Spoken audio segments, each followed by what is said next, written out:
Bienvenue dans ce nouveau Deep Dive. Aujourd'hui, on va se pencher sur des analyses économiques assez récentes sur le Maroc. On va regarder la situation en 2025 et puis les perspectives pour 2026. L'objectif, comme d'habitude, extraire les infos clés, comprendre les dynamiques et puis les défis à venir. Alors, le tableau général pour 2025.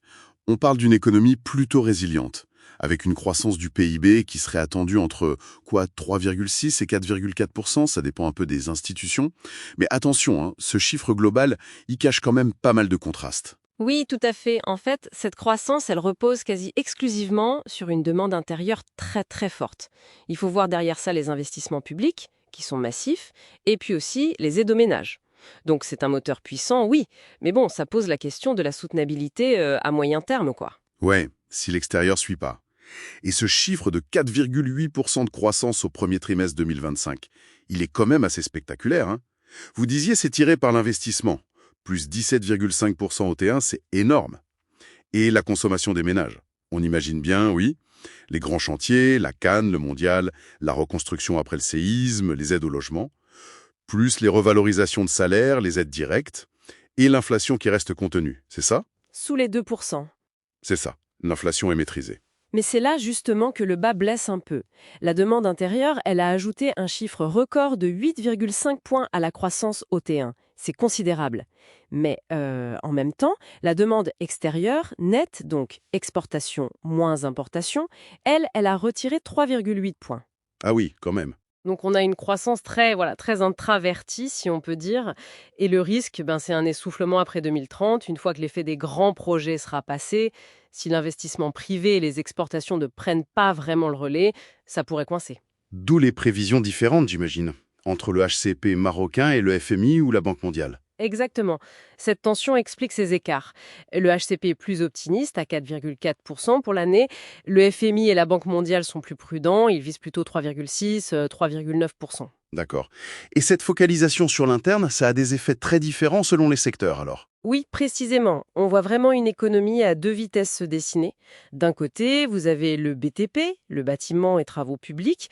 Lui, il est en pleine effervescence, plus 6,3% en premier trimestre. C'est directement lié à la commande publique massive. Les prévisions pour l'année sont bonnes, autour de plus 4,9%. Ok, ça c'est le côté boom. Et de l'autre côté? J'ai lu que l'automobile, qui était un pilier des exportations, marque un peu le pas. C'est ça. Pour la première fois depuis longtemps, le secteur automobile recule.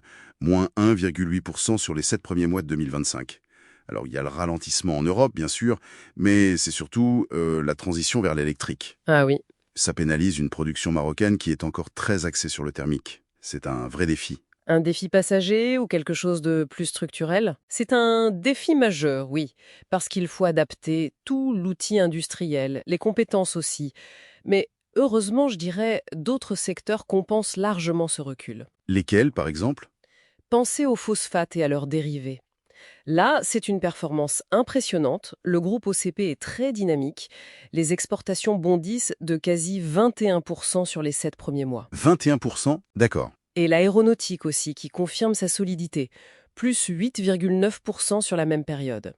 Donc, si on prend un peu de recul, on voit bien cette dualité, une vulnérabilité sur un secteur historique comme l'auto, mais une force dans d'autres niches stratégiques. Et le tourisme dans tout ça? Il me semble qu'il joue un rôle clé. Ah oui, absolument, essentiel. C'est vraiment la locomotive actuelle. Les arrivées sont records, 7,2 millions rien que de janvier à mai. Et les recettes qui vont avec sont vitales pour équilibrer un peu les comptes extérieurs. Parce que le déficit commercial, lui, il reste très élevé. On est proche de 20% du PIB, ce qui est énorme. Donc, pour résumer cette partie, des investissements publics massifs qui tirent la croissance, mais créent des déséquilibres et des contrastes sectoriels forts. Mais alors, il y a une autre question qui revient souvent. Le Maroc investit énormément, plus de 31% du PIB, c'est ça? Oui, c'est un taux d'investissement très élevé, parmi les plus hauts du monde. Mais cet investissement, on dit qu'il peine à générer assez de croissance et surtout assez d'emplois. C'est un paradoxe? C'est exactement ça, c'est ce qu'on appelle le paradoxe de l'ICOR élevé. L'ICOR, c'est le Incremental Capital Output Ratio. Pour simplifier, ça veut dire qu'il faut investir beaucoup, beaucoup d'argent pour obtenir une augmentation, somme toute, assez faible de la production, de la richesse créée. Donc un rendement pas optimal de l'investissement. Voilà. C'est un peu comme si le moteur économique était très gourmand en capital, mais ne délivrait pas toute la puissance attendue en retour. L'argent investi n'est pas aussi productif qu'il pourrait l'être. Et l'impact sur l'emploi, il est direct, j'imagine. Absolument. C'est là que le bas blesse le plus peut-être. Malgré cette croissance affichée, le chômage reste très élevé, autour de 13,2% en 2025, c'est prévu, et le décalage est frappant sur la durée. Sur les 10 dernières années, la population en âge de travailler a augmenté de 10%. Oui. Mais le nombre d'emplois créés n'a progressé que de 1,5%. C'est très faible. Ah oui, l'écart est immense. Il l'est. Et une des explications, c'est que ces grands projets dont on parlait sont souvent très capitalistiques, c'est-à-dire qu'ils demandent beaucoup de capital, de machines, mais génèrent proportionnellement moins d'emplois directs que d'autres types d'activités. Et puis, il y a ce potentiel énorme, mais encore largement sous-exploité, de la participation des femmes au marché du travail. Elle reste très faible au Maroc. D'accord. Donc si on essaye de synthétiser tout ça pour 2025, on a une économie marocaine qui résiste, oui, portée par sa dynamique interne, mais avec un modèle qui semble déséquilibré, des secteurs industriels qui vont dans des directions très différentes, l'auto en pleine transition difficile, les phosphates, l'aéro qui carbure, et le tourisme qui est absolument crucial. Et en toile de fond, ces défis structurels qui persistent. Comment rendre l'investissement plus efficace et surtout comment créer beaucoup plus d'emplois. C'est tout à fait ça, c'est une bonne synthèse. Et ça nous amène à 2026. L'année prochaine s'annonce vraiment comme un moment charnière.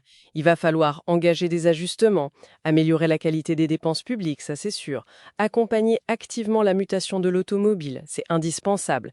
Il faudra aussi stimuler la création d'emplois, la formation qui va avec, agir concrètement pour l'emploi des femmes.